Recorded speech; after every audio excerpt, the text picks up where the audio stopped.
Hello, this is Jeffrey Tiefertiller, Service Management Leadership. I thank you for joining this video, and I hope it has benefit to you. Today I'd like to explain service level agreements, SLAs as they're known. It is part of service level management in ITIL, found in the service design portion of the ITIL books. A definition or guide of SLAs, and these are just some characteristics. The definition includes it must have sufficient detail and scope for the service that it's covering. Typical SLA sections will include all these: an introduction, a scope of work, performance targets, metrics, tracking and reporting, problem management, root cause analysis, compensation for the service, process for submitting feedback either to the service provider or to the customer, customer duties and responsibilities, warranties and remedies, security, intellectual property rights, confidential information, legal compliance and resolution of disputes, and termination and signatures. Doesn't that sound like a contract? Well, it is. It's a contract between an IT service provider and the business customer usually.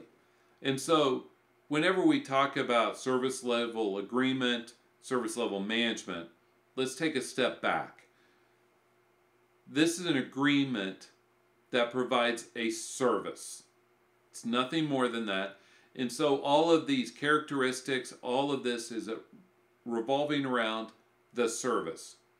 So an SLA is between an IT service provider and the business customer. Makes sense, right? It's for one specific service.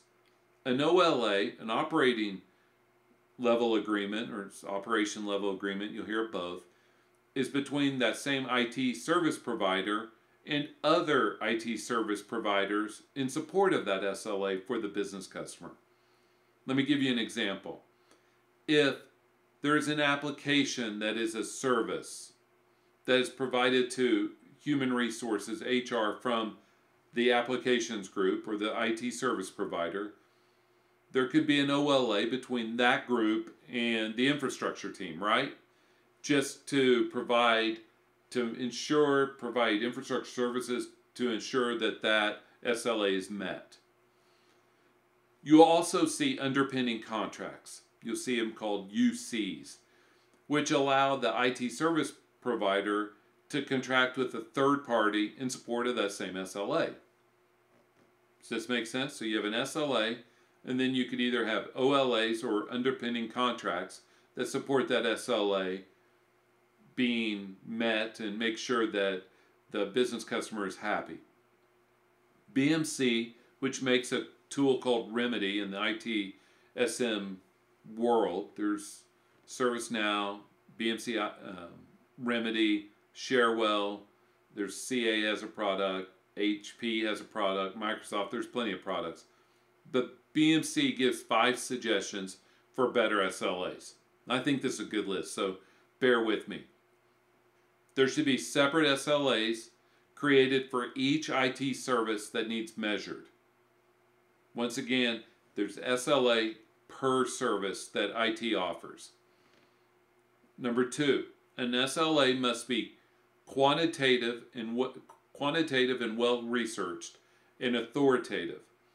It should not be a wild guess based upon loose facts. It should be a factual representation. Let me give an example. An SLA could be the uptime of a service 99.9% of the time for this application, this service to be up during business hours. That's a general SLA for many. That makes sense, right? And so, is that attainable? That needs to be researched and proven and factual. Is it what the business needs? Do they need 2 nines or 4 nines?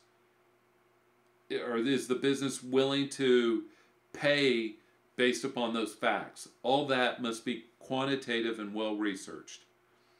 Also, the authoritative part needs to be thought through.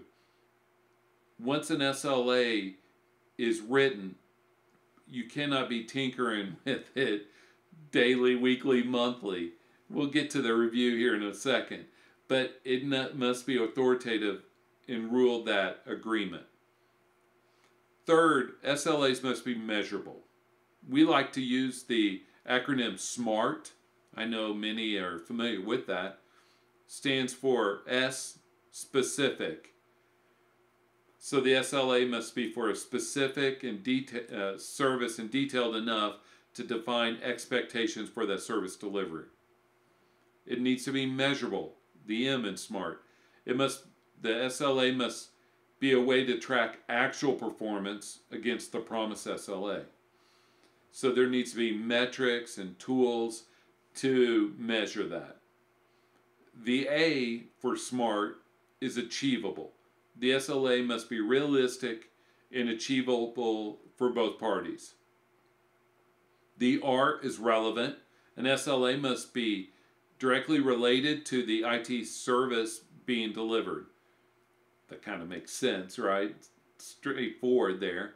And lastly, on the SMART, for the T, the SLA needs to be timely. It must contain a time frame for which the service will be delivered, and getting back to that authoritative, it must be for that specific time. So fourthly, the SLAs require periodic review and adjustment, and this is through the ITIL Continual Service Improvement core area. So you may have an annual review, putting metrics against the cost and having both sides sit down and saying, was it good for both sides? Should IT charge more? Should they offer a lesser or better service? All of that is part of CSI Continual Service Improvement. And lastly, number 5, SLA should account for usual and unusual exceptions. There needs to be escalation paths and be able to provide answers should unusual exceptions arise, because they always do in contracts. Hope this has been a benefit to you. My name's Jeffrey T. Fertiller again, and please like or share this video, leave a comment, and subscribe to the channel. I hope you have a great day, and thank you for joining us.